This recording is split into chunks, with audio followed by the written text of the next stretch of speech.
You're now listening to Unapologetic, the podcast, with your hosts, Chels, Dre, and Reg, discussing any and everything unfiltered. All right. Hello, everybody. How you doing? Welcome back to Unapologetic, the podcast, episode 2. I'd like to thank everybody for watching, subscribing to episode 1. A lot of good feedback we got. More motivation to keep on going and keep doing this and make changes as we go. I appreciate all the feedback. Not even 7 days, we're already at almost 100 views. Really? Pretty good. Yeah, pretty good. I'm checking. So today is the 27th. When y'all see this video, it'll probably be Monday, the 31st. So we're gonna talk about. Yeah. A lot of things that we're talking about is in reference to what's going on this week. Basically, everything in the news now. So that's just a disclaimer. So once you see it, you don't think we're talking about last week's news or whatever. But yeah, how's everybody doing? What's that mean? What's that mean? Given the state of everything, I'm here. Okay. Obviously, mentally elsewhere, but I feel like we're all in that same space, Black people in general. So. Understood. I second that. What about you, Jay? Man, another day, another week, another long week. But it was going good until a few events took place. Besides that, I'm in good spirits. I'm happy to be alive. Happy that y'all okay. So yeah, that's the bright side of it. Yeah, for sure. Yeah, I echo everything that both of you guys said. I don't know, for me, I flip-flop in between the spaces and zones I'm in. Just especially when things like this, what recently happened with Jacob Blake. So it hits me hard at times because I am a thinker, and once I get to thinking, I don't stop. So I think I get in my own way a little bit. But y'all ready to get to it? Let's get to it. So do you want to describe sort of most people know what happened with Jacob, but for those who don't, who are living under a rock or just are unaware, this might be the first time they've heard of it. Do you want to just talk a little bit about what happened and what's led up to us, hashtag Jacob Blake and all of the unrest that's happening right now, once again? Under a rock, huh? Wow. You would hope motherfuckers would know what's up, but you can't ever assume. That's real. Yeah. Or you might have the individuals that don't want to believe what's going on. They don't care. But in, how do you say it, Kenosha? Is it Kenosha, Wisconsin? Kenosha. I think that's how you pronounce it. Kenosha, Wisconsin. 20-year-old man, Jacob Blake. He was helped breaking up a fight. Police were called. Confrontation was over. I guess somehow he got involved with the police. He went back to get in his vehicle and was shot 7 times in the back. 3 of his 5 kids were in the back. They witnessed that. As of now, he's paralyzed from the waist down. Doctors do not know whether, he'll fully recover or whether he'll be paralyzed for the rest of his life. And that's a quick backstory on it for everyone that's not in the know. Hopefully you are. But what's your thoughts and feelings on that, Dre? I got so many different questions in reference to what happened, man. I saw the video. Later on, I got a chance to read, and obviously, the news, the media has taken over, and they're talking about it. But for me, by far, it's unacceptable. First and foremost, let's just get that out the way. It's unacceptable. What I don't understand is what was the danger in him walking back to his vehicle, no weapon. You know, it wasn't, from what I saw, it wasn't, you know, loud, wasn't, you know, out of order or anything like that. So what made these police officers shoot this man? And I've tried to sit back and think about different scenarios, and I just can't come up with shit. I'll be honest with you. I can't come up with shit, and I'm upset, I'm outraged. I don't, it's to the point now where, even prior to that, but it's to the point now where it's like, who's next? And that's not a good feeling, man. That's not a good feeling at all. Who's next? And it doesn't mean who's next as far as what next black man, what next black person. Because Chels could be next, God forbid. But I'm just saying, nobody's safe, man. We're not safe. And for me, again, it's unacceptable, and I am upset. I am upset. You know, you did this in front of this kid, in front of this man's kids. I don't understand. You know, time will tell when what happens. But luckily, like you said, he is alive to tell his side, tell his story, and we need some answers. Yeah. What? Yeah, I agree. What about you, Chelsea? So Dre, you said something. You just said you've been sitting here trying to figure out reasons or trying to understand possible scenarios as to why this could have happened. Right. You shouldn't even have to fucking think about scenarios to try to find justification. There literally is none. Right. None whatsoever. The shit was caught on camera. His back was facing the police. They shot him 7 times in the back. He's not endangering. There is no danger toward the police. There is no reason for them to shoot him in the back. And this shit is like, it's getting old as fuck, yo. Yeah. Like, time and time again, hashtag somebody's name. Time and time again, justice for somebody. It's like, yo, what has to be done for this to change? Right. And I don't want to jump ahead, but we can protest, we can march, we can do all of these things. But if the people in positions of power don't do shit, then we're gonna be here again in November. We're gonna be here again in January. We're gonna be saying somebody else's name. We're gonna be hashtagging somebody else. The shit is just draining, yo. It's Absolutely. just draining. And the fact that people are trying to find so many excuses as to why it happened, so many people are trying to bring up his criminal record and all of this other shit. It has nothing to do with what happened. It's caught on video. And the fact that it's crazy that we're at a space where even these crimes can be, these crimes, because they are crimes caused by police officers, these crimes are caught on camera and they're still not prosecuted. They're put on administrative leave, or they're put on desk duty. Well, these niggas are still collecting checks. They still getting health care. They can still put food on the table for their families. Yet this man is paralyzed from his waist down and can't ever do activities with his kids again. You know, George Floyd is dead. Breonna Taylor's dead. Ahmaud Arbery's dead. So this shit, it's frustrating. It's draining. It's draining as fuck, honestly. It's literally a get out of jail free card. Literally. So no monopoly. Literally. I'm tired of just going through these same emotions over and over and over again, because it just seems like it's never ending. Every time you feel like you're getting to a space to where, okay, we have a little traction, or we're moving forward, we're more active, people are out in the streets doing, everything that they can to make this movement matter. Then next thing you know, you turn around, it's somebody else. We have another name, another hashtag.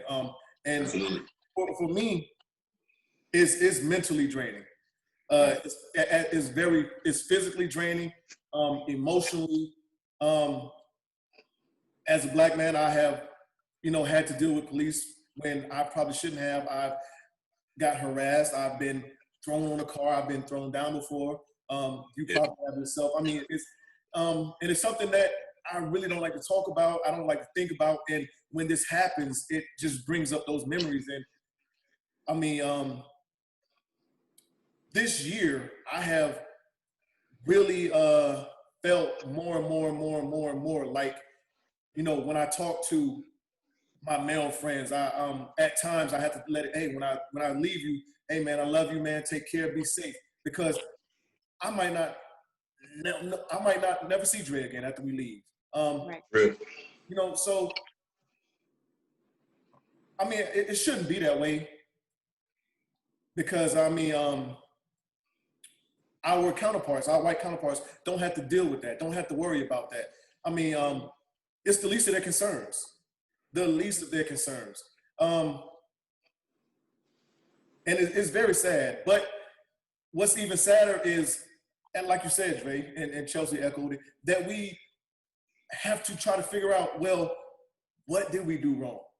What the fuck is it? What is it? And what the fuck is it? I find myself in that predicament and situation, and there's no answer. There's no because we don't do anything wrong. It is the pure and unadulterated fact that we are Black, and they don't like that. They see us as a threat immediately, especially Black men. Absolutely.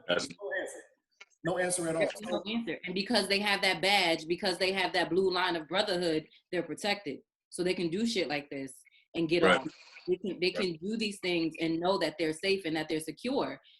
And it's just like, yo, what the, like how is this even possible? And this, I mean, I ain't been on this earth for 31 years, so I'm fairly new to this space, but our parents went through this. Our grandparents went through this. But the fact that it's been literally generational, right? Like, come on. And let me walk back something. What I meant by thinking about different scenarios. When I said it, I mean it from a standpoint of how could you have. I'm trying to put myself in someone else's shoes of how you could have so much hatred, or we'll call it for the sake of us, we'll call it fear. How could you have so much fear in your heart that a man turn his back, go to his car where his kids are, that you got to shoot him 7 times? You got to shoot him, period. Right.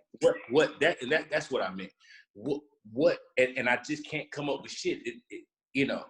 So I've been known as a bulldog, right? I've been known as a bulldog. Everybody know that around me. I've been known as a bulldog. But even in my worst day of being an asshole, I could never put myself in somebody else's shoes and to say, you know what? If this motherfucker turns his back on me, I'm gonna shoot him. And that's what I meant. It makes no sense. And Chels, right? Like. Yeah, we shouldn't have to generational. Nobody safe. We shouldn't have to try to rationalize and see where we went wrong, because there's no wrong. So let me ask you this question. Let me ask you this question. Are Black people that much of a threat?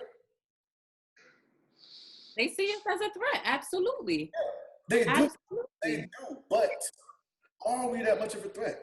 We're not that much of a threat. But when you've been put on this earth as a white person, someone who was literally born into privilege and into you're born into superiority. So anything beneath you that you see trying to rise up, and they've seen the progression of Black people over decades. Anything that you see that isn't of you or isn't similar to you or isn't ingrained in you, because as these people they've been taught, Black people aren't shit. Black people are beneath you. Slavery. Our parents, and not parents, but grandparents and great grandparents worked for their great grandparents and grandparents and whatnot. So there's already that unbalance. There's already that, oh, I'm superior to you just off the mere fact of my skin color. So yes, I feel like when they see us, they see a threat, because they see this Black man who is just walking to the car with his, going into the car with his three kids. They see. Not only do they see us as a threat, I feel like it's a threat to their pride, it's a threat to the ego, especially police officers. When, they have this, and Reg, we talked about this, they kind of have this ego, kind of have this pride about them, because they are, they're men of uniform, men and women of uniform. They have this blue shield behind them, or whatever the fuck it's called. And while they're supposed to be protecting and serving, you're doing the complete opposite. But when you see, when you have a Black person talk back to you, and you have this badge on, you have this uniform on, like, I mean, we know men have egos. So let a Black man, you tell him to stop and turn around, and he keeps walking to his car just to get in his car, because he's like, man, fuck you, I ain't doing that. I'm getting in my car with my kids and I'm walking, I'm leaving. that's a threat to their ego, and they feel away, and they know that they're protected behind that bum ass badge and just this justice system that we're in, period, where they can literally do what they want. They've been killing us for years, and they're not gonna stop. So that's how they're threatened by us. I'll take it a step further. I'll say that I'll agree with Chels and say that they're threatened by by looking at us, by seeing us, but also too, I think it is we all are in agreement that it's generational. I think that these men, or whatever you want to call them, are threatened by how innovative we are. I think they are threatened by our intelligence. I think they are threatened by the fact that we are able to survive and adapt. And I think they're more so threatened by the fact that no matter what, us as Black people, we don't stop. And when I say we don't stop, I mean from a standpoint of, you're not going to hold us down for long in anything. And I think people that are that are in that uniform, police officers, I'm not gonna say all of them, but they've been taught that. They've been taught. I agree with that. I think for a lot, I think that for a long time, who are we to question authority or question what someone of fairer skin says to us? Right. You're just supposed to do as told. Right. So for me to ask a police officer, hey, is there anything wrong? What did I do? That's automatically viewed a threat because I'm questioning you now. Right. I'm supposed to question you. You have this gun and this badge, so you feel like you have the right to pull me over or stop me or do anything that you want to. If I'm not being detained, there's nothing going on, I have the right to walk away from you. But these days, that's a threat. I'm supposed to stand here and take whatever verbal abuse or physical abuse that you're going to dish out and not leave or not protect myself? Not only that, but in front of my babies, Right. you got to be fucking kidding me. You got to be fucking kidding me. So, You got to be fucking kidding me. You got to be fucking kidding me. So, Dre, let me ask you this. Where do you think we go from here? Where do I think we go? Where can we go? I mean, it's so hard because this is a question that we've been asking for years. For years, man. Yeah. And there's no clear-cut answer. No clear-cut answer. Because, and I know I asked you the question, but I'm just trying to elaborate a little. It's fine. But so all the answers that we have given to this question has not been the right answers for white people. Peaceful, not good enough. We're still being defiant or whatever, however else you want to clarify it. If it's violent, look at them. They're animals. They're savage. So, I mean, where do we go? We are damned if we do, damned if we don't, basically. Absolutely. If you're peaceful, then they don't hear you. If you're violent, they completely miss the message and just solely focus on the violence and the looting and the whatever. Right. And it takes away from the main message that we have. So peaceful is what they want. But to me, as the saying goes and says, if you protest the way they want you to, then you're not going to be heard because you're appeasing to them. That's what I'm saying. Yeah. Absolutely. That's what I'm saying. When you're peaceful, they don't hear you. They're like, okay, they're being peaceful. That's how we want it to be. We ain't really checking for that shit. Right. Go ahead, Dre. I'm sorry. No, you're right. I agree with both of you all. I don't know where we go. I know the wrong answer is sitting back. I mean, we got to continue to fight the good fight if you will. Not necessarily good. When I say good, I mean, for us. Yeah. Not taking the shit. Continue to demand justice. Continue to demand equality, because that's all we want. Is equality. Is no reason for it not to be here. You have no fucking good reasons for us to not walk and live equally. But that's it, Reg. I mean, fight the good fight, man. Don't be silent anymore. Those days are fucking over with. Those days are over with, and that's the best thing for us to do at this time. And I agree. I think we gotta set that. We gotta set that tone and that pace for those after us. Absolutely. Oh my God. Absolutely. Girls. Whenever she has children, her nieces, nephews, all of our younger. Absolutely.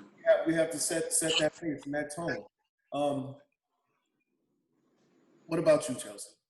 What do you I think we got to keep the momentum going. So obviously, like with the killing of George Floyd and Breonna Taylor and Ahmaud Arbery, that brought it to sort of like a pinnacle in June. There were a bunch of marches, a bunch of protests, just a whole bunch of stuff, a lot of sort of community activism going on. And I love that. I think that, as the weeks go by, we shouldn't allow that to die down. As the weeks go by, we should still continue to meet, to do activism work within the community, because I truly believe, I believe it starts from the top down. So that trash ass president that we currently have, we already know where he sits in this situation.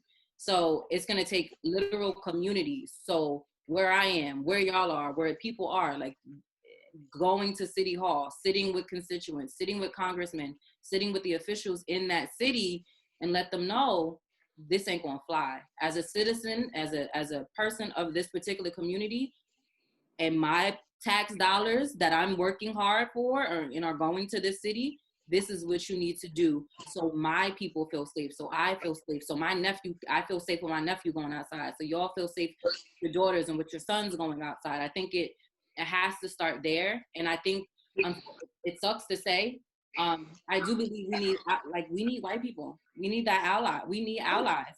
We do. As much as we don't want to have to depend on them, they run shit. So we need white people to not kind of sit back and say, oh yeah, we support you. Like, you support me privately, support me publicly. Right. When you're at the dinner table with your racist ass grandmother and your racist ass dad, shut that down. Like, don't let that sort of cycle of racism continue. Like, it's gonna take them to stand up to their elders and to their friends and to their coworkers and let them know that shit ain't it. Because if they allow it, then you're just allowing the cycle to continue. And I don't want no performative allyship. My nigga, either you with it or you not. As simple as that. And that's for Black people and white people. That ain't just for white people. That's for Black people too. Right. So I can't agree more with what both of you said. We got to keep the foot on the neck. Let me not use that term. Well, that's the name of the march tomorrow. We have to keep the pedal to the floor. Let me use that term. We gotta keep the pedal to the floor. I think for the longest ongoing cycle, we've been falling into the trap of, okay, they throw us a couple bones and we're kind of happy. The movement's died down a little bit. We got some kind of some kind of justice for George Floyd, some kind, but nothing has happened with Breonna. Nothing happened with Breonna Taylor. It's been 166 or 67 days. They're still not arrested. Right. Look how long it took for Ahmaud Arbery to anything to gain traction on that. So I think we have to stop accepting the murals, the Black Lives Matter Plaza, the paintings on the ground, all that other stuff is nice. It looks great, but we need more. And I think for the longest, and even now to a certain extent, that's, you know, hey, we'll give you a couple of scraps here and there. Okay, they're happy. Nothing happened in the George Floyd situation until we started fucking shit up. Nothing happened. And start hitting niggas in their pockets, and where they had to come out of pocket for money. And man, listen. People want to disagree with how the protest was handled. How this? I don't care. It doesn't matter. We have a man. This building can be replaced. We can't replace this man's life. We can't replace his daughter's father. Right. She's not going to be able to go to the, have her daughter, have her father walk her down the aisle. Yeah. Or anything. That's over. That's done with. So, I think we got to keep the pedal to the floor and keep pushing, and stop accepting the little, here you go. Okay, let's do this and do that. No, if it takes us burning some shit down, tearing some shit up, then so be it. So be it. I'm not going to agree with lives being taken, eye for eye, but we have to. I think if it takes us touching them pockets, then because that's the only thing that matters these days is money. That's the only time they listen is when you start affecting dollars. Yep. Only thing. That's all I got on that. Listen, we can talk. We can talk forever on this. That's all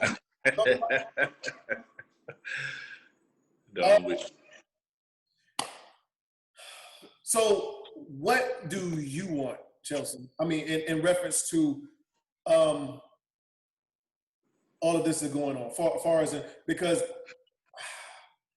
we don't. I mean, so there, as always, protocol for this type of situation. Their protocol is to, as you said before, give somebody administrative leave and they're paid. They might have administrative leave and not be paid. But what do you want in reference to all of that? I mean, because to me, that whole system and that process seems wrong. It's wrong as fuck. So I feel like in a lot of these cases, not just the Jacob Blake case, but a lot of these cases, the outcome is often, we kind of side eye like, what the fuck? Because people making those decisions don't look like us. You got it's white people making these decisions. We're keeping it a buck. It is white people making these decisions. There's nobody in the room who can honestly speak to the experiences of the person, being charged, or of the person who was the victim of this crime and is now trying to be seen as the suspect or the reason that they got shot in the back 7 times.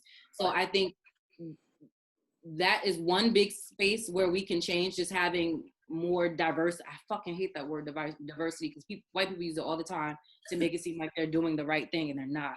But we need more Black people in these spaces making decisions, and we just need more accountability. Like, how do you, and this is speaking to Black officers too. Let's talk about Black officers. How do you work in a space where your counterpart, your coworker, that they're racist, or that they move in these different ways, and you're comfortable with that? I feel like if more people started speaking out, if more people started raising their voices, to where it'll like if a fucking like the Philadelphia police force if all the Black cops is going on strike, what? You know how crazy that would be? You know how crazy it would be if minority police officers or police officers of color across the country would take a stand, just like NBA players are doing and all of these leagues are doing, would take a stand and be like, nah, we ain't coming to work today. And you can get right back. I'm just going to say, what happens if a Black man shoots a white man, an innocent white man? We already know. Those white police officers would stand by him? No, they're not going to stand by him. They're not going to stand by him. That's what I'm saying. Like, we really, and Dre was like, we have to be united front in terms of us, but as a people, as a culture, like, we got to stand together. It's to the point where it's like, fuck your job. Fuck, and fuck your position. Fuck, like, I'm doing this for the greater good. Like, I'm in a good space, right? It ain't about me. It's about, like you said, it's about your daughters. It's about my nephews. It's about the people coming after us, because I want to make sure they're good, because I don't want them to have to grow up the way that we did and that our parents did and that our grandparents did. So I think a lot of it, we have to put ourselves to the side for the greater good. And it sucks because we shouldn't have to do it, but that's the space that we're in. We've been doing it for centuries. Right. We've prevailed every single time, and we can continue to do it. We just have to come together and be on one accord. Like, all of us, 1,000 of us can't be going up an escalator and have 14 people going down. Like, we literally all have to be going and working in the same direction for shit to really shake and move the way that we want it to. That's all I got. For me, I think, accountability for, I agree with you, Chels. Accountability as far as, slamming the motherfuckers that's committing these crimes, man, because they're crimes. And I'll take it so far as saying that they're hate crimes. Yeah. That's what the fuck they are. Like, at the end of the day, and going back to what I was saying before, I don't understand, even with, everybody's an individual, I get it. But I'm thinking about it like this. If I'm a cop, right? If I'm a police officer, and I know what the hell is going on in society, in our country today, the last thing that I'm going to want to do is put myself in a situation where I'm a part of the problem. But since it's okay. Not a problem. Exactly. Since it's okay, well, fuck it. I'm gonna bust my gun too. The next man did. He did it. Look at him. He at home eating, 6 o'clock dinner. So I'm gonna bust my gun too. That's bullshit. The people that are committing these crimes, slam their ass, put them in the fucking jail cells and the prisons, and throw away the fucking key. Because if I did it, that's what's happening. Exactly. Do not pass go. Exactly. Exactly. Go ahead. I'm sorry. I'm just saying, do not pass go. It's over. We're not even having this discussion. We're not even having this discussion. Mm-hmm. It's not whether or not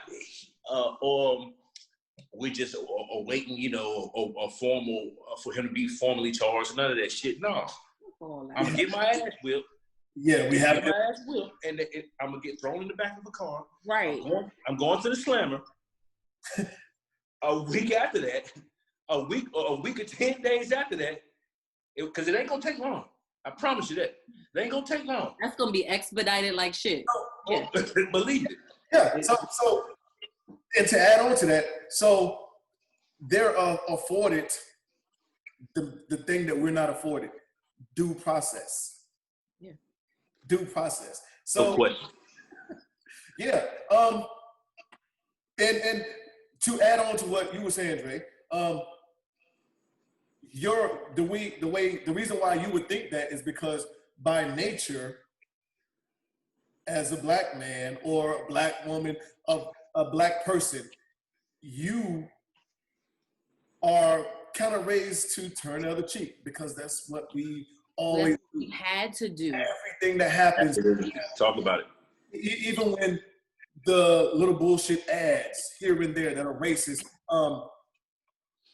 they'll put out a little press release or something that has nothing to do, makes no sense. And next thing you know, well, Dove is all right with me. It does my skin good. I'm H&M, blah, blah, blah, whatever else. We turn that other cheek quick. You think, and this might be a bad statement, but you think white people will ever forgive OJ? Will they repeat it? I'm sorry, I didn't hear you. You think white people will ever forgive OJ? No. Anything that a black man does, he is not going to be forgiven by white people. And let me use that statement. Let me not use OJ. Anything a black man does, he's not going to be forgiven by white people. At all. At all. OJ. So and I'm having a brain fart. My the young man that was shot by the white lady, the white police officer, when she entered his apartment. Jean Botham? Yes, Jean Botham. All right, so when she was sentenced, the judge gave her a hug. His brother gave her a hug. Imagine. He forgave her. He gave a statement and verbally said he forgave her. Imagine. The man, mama said, I forgive you.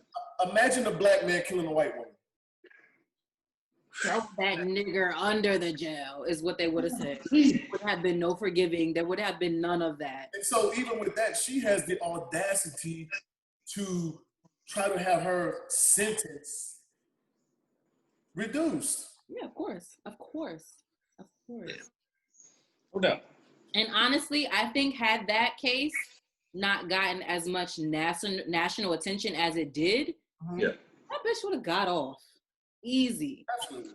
Easy. We know how that goes. We know how that goes. For sure. 100%. For sure. 100%. So,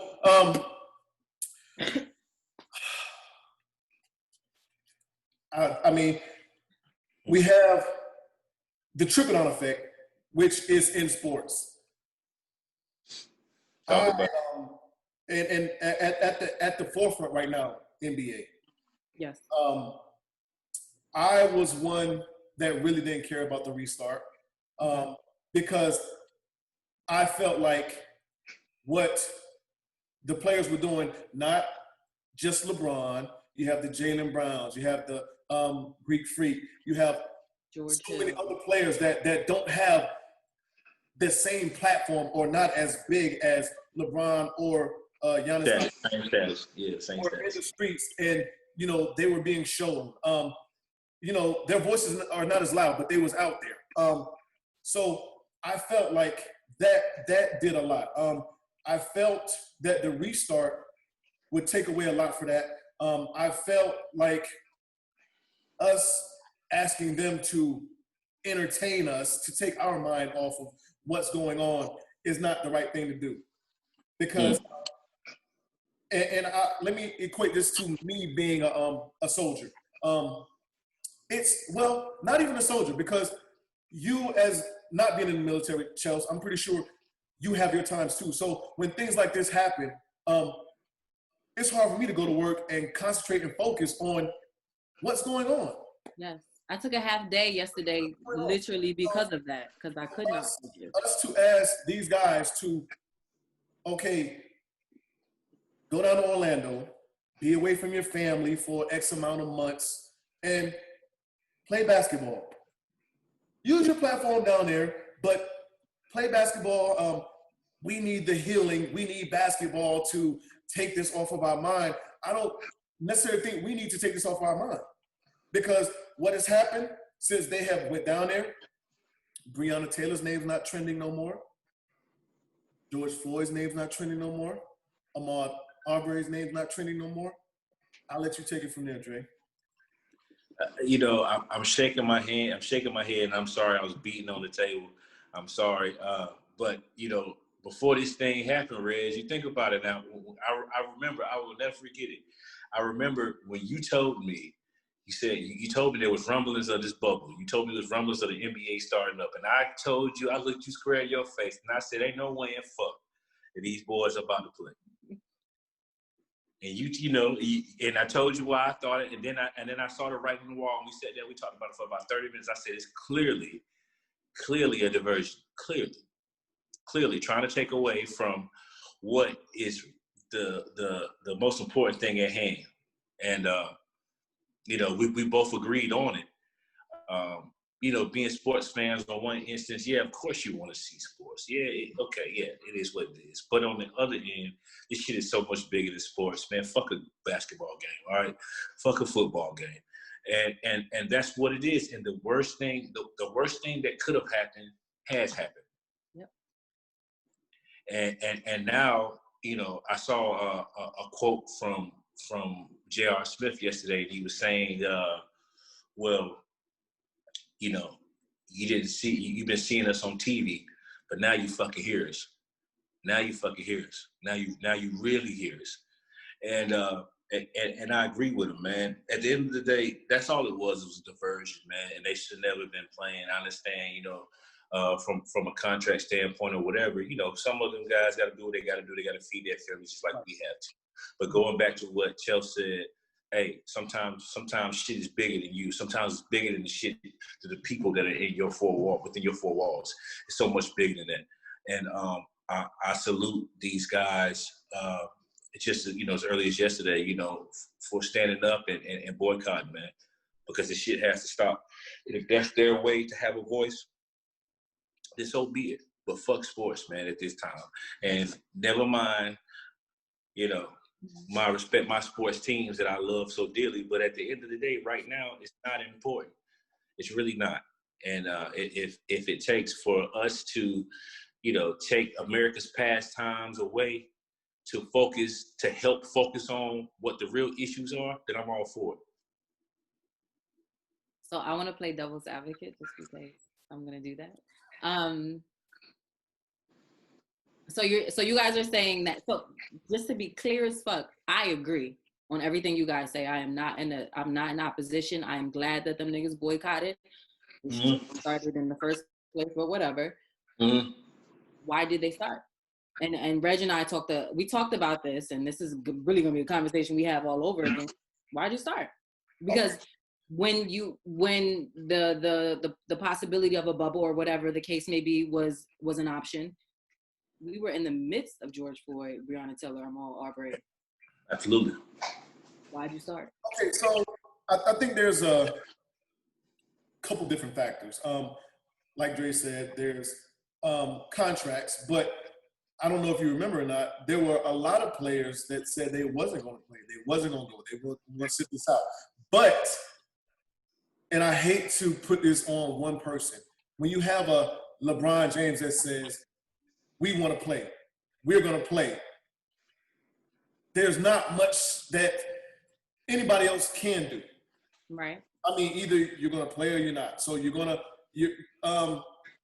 think if LeBron says he's not going to play, and everybody else says, you know what, we're in agreement, we're not going to play, then that puts the NBA in kind of a bind. They're going to explore the fact of, okay, they're breaking this CBA agreement, so we're going to lock them out. NBA is not going to lock the players out if they break that CBA agreement. They're going to lose too much money. But so if LeBron does say we're going to play, you're going to have the majority of the others say, well, okay, we're going to play. Someone's going to play. The guys that don't want to play are going to be looked at as, somewhat the rest of their team. Hey, guys, we're down here in Orlando trying to win the championship. You're not standing in this foxhole with your brothers. Right. If this is bigger than us, fuck what you niggas think. Like, why is that herd mentality accepted? It should not be. But I mean, so we have Avery Bradley. He's out. He didn't come. Exactly. But we can talk about who Avery Bradley is. I thought you meant Kyrie was not going to play anyway because of injury, but he was one of the biggest voices. Right. And during that 2-week, 3-week span, him and Dwight Howard was looked at as the bad guy for about not wanting to play. But Dwight's there. Exactly. Why? Look what team he's on. I understand that. Yeah. And guess what? Here's the thing: the two teams that voted to cancel the NBA. What's up? They were the LA teams. The LA teams. Two things I take away from that. One, the obvious is that LeBron plays for one of them. But prior to this bubble even opening up, Patrick Beverley said it. It's not a secret, like how, most might think, hey, you made the point that, hey, if LeBron plays and we play, well, you got NBA players saying it straight up. If LeBron James laces them up, we are playing. Pat Beverly said that. That tweet. And sports outlets killed him for saying that. Yeah. But it's true. We know. Yeah. So for me, you guys are like deeply in the NBA, deeply entrenched. I'm a casual fan. I do watch. So for me, and this is very much from the outside looking in, you looking real funny in the light, because you can't, in June, you can't say, all right, let's play. And then just because another black man was, shot in the back, now you're like, nah, fuck this. We need change. I'm speaking specifically about LeBron because this is what he tweeted yesterday. Okay, so go ahead. It's like, we were just here in June, but you were so adamant about playing. You said, right. Nah, we need to play. Right. 2 months later, a situation happened. Let's say, for instance, Jacob Blake never happened.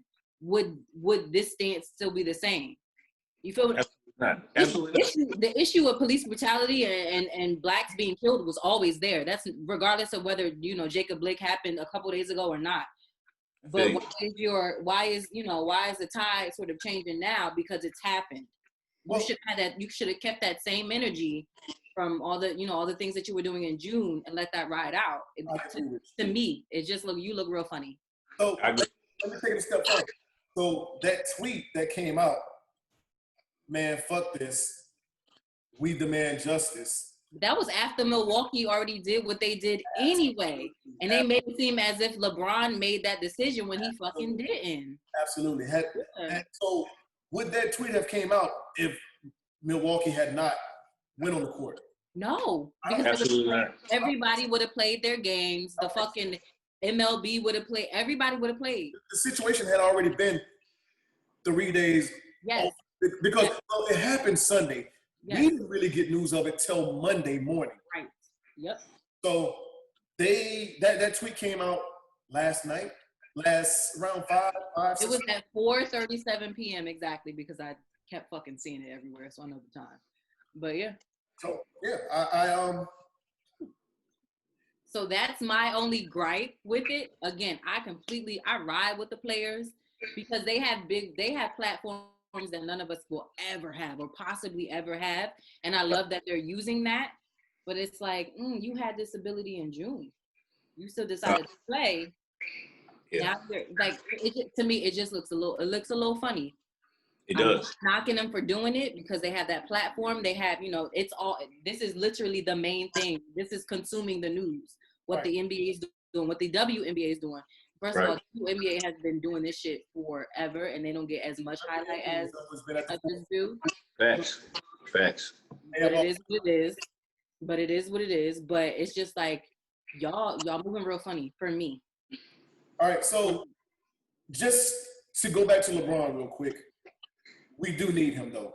Absolutely. I would be crazy to say we didn't need LeBron. We need him to. Yeah. Because I think what Chels is saying is, and I agree with her, dude. The voice that you have now, the power that you have now, you had then. You had it then, but you were so gung-ho about playing. You were so worried about playing. Had you, and not blaming anything on LeBron James. Mm-hmm. Not blaming anything on him at all. But honestly, we know if we're sitting here, we're all in agreement that the NBA was a diversion, correct? Right. So I think you take it second and third order effects. Had the NBA not played it in the first place, where would we be as far as this fight that we have going on? And I'm not blaming it on him. I want people to open up their minds a little bit. So because there's other diversions out here, to try to get the deflections. I mean, for sure. But with the NBA being the biggest, where would this fight be today? That's my question. I think I think it'd be a little further on. I don't think that as I said earlier, the hashtags or the names of Breonna Taylor would have died down the way it is, because we would still have these people with a larger platform still echoing the same thing, because I can hashtag Breonna Taylor all day. If I have, Facts. I have 2,000, 3,000, 4,000 people that follow me on IG and I'm hashtagging that. After a while, they're going to stop reposting that or retweeting it if I'm on Twitter or even Facebook. They're going to stop sharing it. I may start out with 600 likes. 2 weeks later, it's down to 300 likes. A month later, it's down to 100. Right. Momentum died.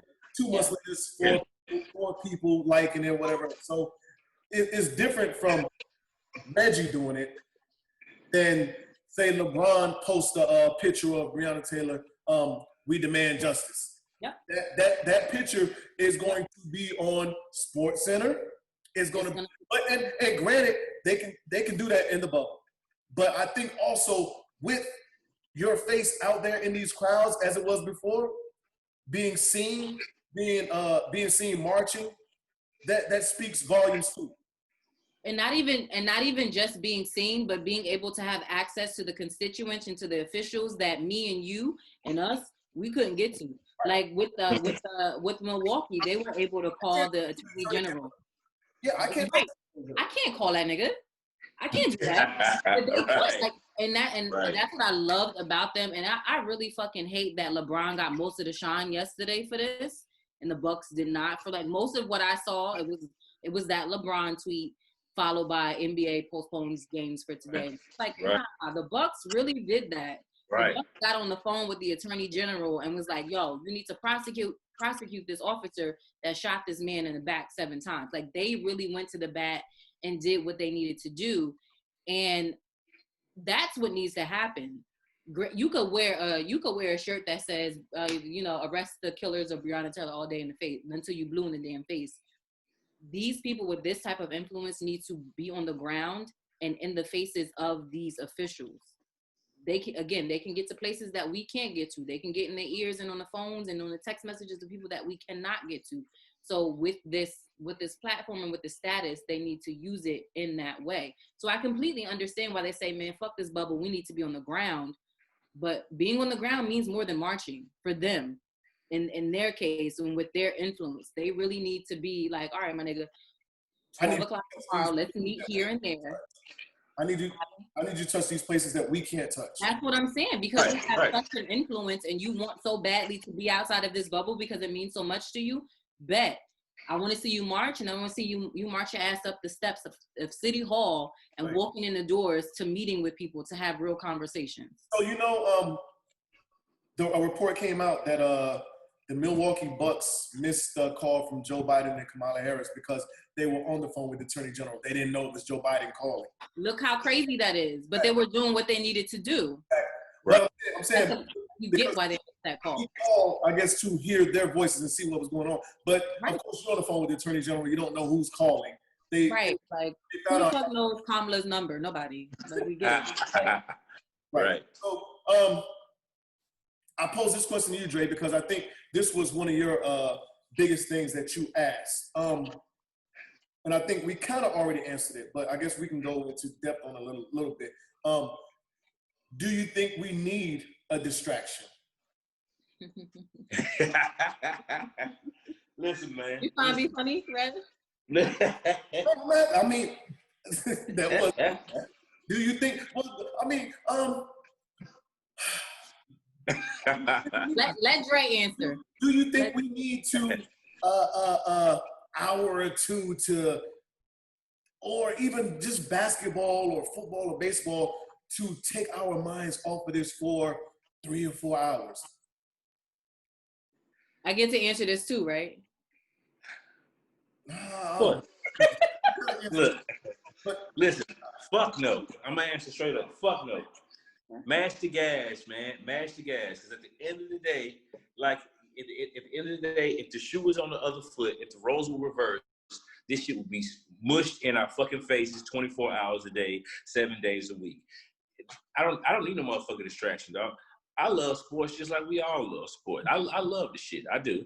I love my teams. I love the teams that I root for, the teams that are on my back wall. I love them to death. But fuck all that.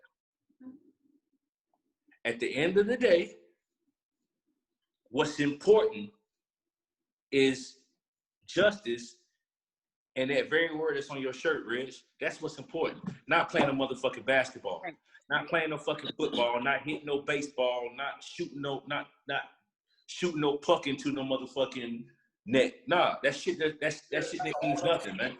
That's a That whole. shit don't mean nothing. At the end of the day, bro, give us what the fuck we deserve. Period. Point blank. And it doesn't need to go away until it happens. I don't give a shit how long it takes. I don't give a shit how long it takes. Right. What? I don't give a shit. It doesn't matter. Give us what the fuck we deserve, man. Fuck a game. Before you start, Chelsea. Okay. Do we need this distraction, right? So, but listen. The shit that's going on is a distraction in itself. Shit. Right. So, so here's to add on to that, Chelsea. All right. So, do we need this distraction? And by the distraction that we were given and caused, should that be looked at as a kind of like the old saying, hey boy, we need some entertainment. Go out there and tap dance for me. Okay. Right. Fucking right. Does it kind of look like that? So does it kind of look like that?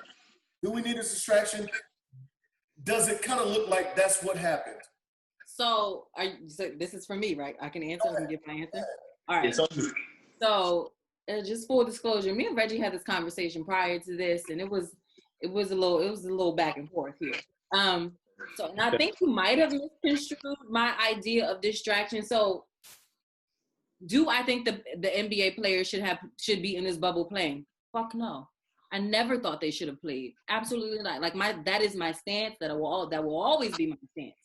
But in terms of the space that we're in, the fight that we deal with every single day, and just the frequency in which we've been bombarded with a bunch of things within the news, my logic or my thought process, and for me specifically, this may not be for everybody, it becomes a lot and it becomes draining when this is something constant, when you're constantly seeing this man get shot in the back 7 times. Okay. You're constantly seeing the fucking knee on the neck of George Floyd. You're constantly seeing that video of Ahmaud Arbery being shot. Like, that shit is draining after a while. It just simply is. So do I want to sit down and watch The Office for 2 hours, just some goofy ass shit that's on TV and I can watch and just laugh at and not think about outside? Yes. That is my distraction. If that'll allow me to feel a little bit better, if that'll allow me and my mental to just calm down a little bit and it's not that I'm negating what's happening around me, but for just my sanity, just to be in this space. And it doesn't have to necessarily be basketball. I don't want you to think like, oh no, nigga, get out there and fucking dribble that ball so I can be entertained. Absolutely not, because 80% of the NBA are black men. So no, y'all shouldn't be out here playing. We should all be in this together. However, I do think a distraction here and there is necessary just for the sake of your mental health. Again, this is for me specifically. I cannot continuously be bombarded with videos and clips and news articles and all this other shit. It's just too much for me. That is why I got rid of Twitter in June, because it was just too much for me. So distractions work for me. Distractions may not work for everybody else. But I don't want you to think that me saying that we should have these distractions is me agreeing, like, yeah, nigga, go out there and tap dance. Like, go out there and do anything and appease the white people. Man, fuck them. Yeah. Like, no, NBA players shouldn't be playing. But in terms of just general kind of getting your mind off of the bullshit that we deal with every day as being a black person, if it's only for 30 minutes, if it's only watching a bum-ass episode of Love and Hip Hop New York on TV, just so you can kind of laugh at other people's pain and not deal with what's going on around you, I'm an advocate for that, for sure. And that's all I got. Ain't got no more. So, listen, guys. I don't have anything else to add on. I think this was a great conversation. I really enjoyed it. I don't have anything else to add on, honestly. Justice and equality. I'll say this. This will be my last piece. Justice and equality for us. I'm not going to go down the list of people, but we know justice and equality, man, period, point blank. We got to push the envelope on this shit. at all costs. You know, for the families that have been affected, we all have been affected, but for the immediate families that have been affected, our prayers go out to you. And we can't stop. We got to keep going. We can't stop. This cannot be the new norm. It's been the norm for long enough. Fuck that. Yeah. That's all I got. Yeah. I don't really have anything. I agree with everything you guys said. I think we just need to do more. Even us, we need to do more. We could be doing more for sure. We're sitting up on this podcast talking about how people need to do X, Y, and Z. Nigga, we are people. We are those people. We need to do more. So we have a platform right now. So right. So we need to practice what we preach, but something's gotta fucking change. It really does. Like it is tiring. Something has to change, but we have to keep fighting. We've been fighting since they brought us over here. And what was that? 1619, Jamestown, Virginia. Like we've been fighting since then. It's too long. That's not long. It's way too. It's too long. It's way too long. But this we already know the systems have been built against us from day one. Oh man, we have to fucking crawl our way to the top. But we're resilient people. We're positive people. We're strong people, so we can do it. Yeah, we just got to keep our head up. This is getting real hotep-ish. So just. Well, so to close it out, man. Listen, guys, I love y'all. I think we need more of that. We have to really, like I said, because I don't know when the next time I cannot even talk to Dre tomorrow. Dre can go out to the gas station tonight and be gone. Just stay easy. Or minding his business. You know, I think especially us as black men, we have to get more into that mind frame because we're not as emotional towards each other. No. But we definitely got to take care of each other. Definitely. And that's just not even just us, our black women as well. Because they are doing a lot. They are doing a lot. They are doing the majority of the work. They always have been. Yes, but they are. This is true. They are holding us down, and then at the same time trying to protect themselves because there are a lot of black men that aren't stepping up to the plate and doing that. So, Listen, we don't have time, and we know that was a topic, but we don't have the time for that. But no, I definitely, and I told Reg this earlier, I'm a strong advocate, and I'm very adamant on black men being comfortable and feeling and being able to express themselves. So any black man that I encounter, whether it's somebody I'm dating, whether it's a friend, whether it's a family member, like I want you to feel safe in this space to be able to express yourself, because society does not allow you to do that. Because a black man, you are seen as this hardcore man. You can't have emotions. You can't express yourself. You can't have feelings. And that's trauma that you guys carry with you for years and years and years and generations. Like, nah, I want you to be comfortable. And it does not have to be with me as a black woman. But I want you to feel safe with me and being able to express that and knowing I'm not going to be like, oh, nigga, you pussy. Oh, you a man, you're not supposed to cry. Like, no, we all cry, we're human. The fuck? Like, that doesn't make sense. Yeah. But I really want black men to get to a space where they're able to express themselves, to cry, to feel, to say, like, I'm sad, to say I'm hurt, and be okay with that and not be seen as lesser than or less masculine because you have feelings. That's goofy as shit. And that's another topic. But all two, as we work together, like I want you to be comfortable in that. Yeah, I agree. Well, I think that's it. I think we pretty much got into everything we really wanted to talk about. I think we'll have a more lighthearted topic next week if no other black person is good. Absolutely. Well, hey, we don't gotta be apologetic. Listen, we unapologetic in what we talking about. Yeah, the hell with that. We had to talk about this. We'd be crazy. Yeah, there's no question. I don't give a fuck about relationships right now. Well, so Well, yeah, but relationships is not gonna be all that we talk about. But, no, it's not. But you know. but hopefully, next week there will be A lighter, topic. There will be more traction. Hopefully next week, somebody will be in police custody. Yes. But we'll see. The ebb and flow is going to take a couple weeks, maybe some months, but hopefully. But I mean, listen, everybody. I thank y'all for tuning in to another episode.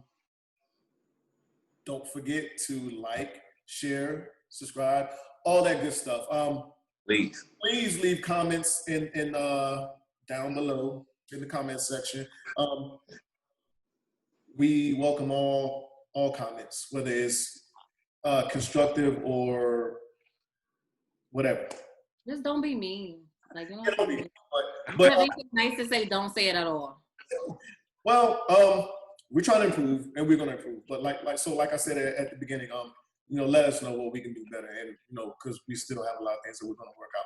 But anyway, thanks for tuning in, and we will definitely be back next week. Indeed. Much love. Stay classy, folks. Equality. Let's get it. Also what he said. Thanks for listening to Unapologetic, the podcast. Don't forget to share, like, and subscribe.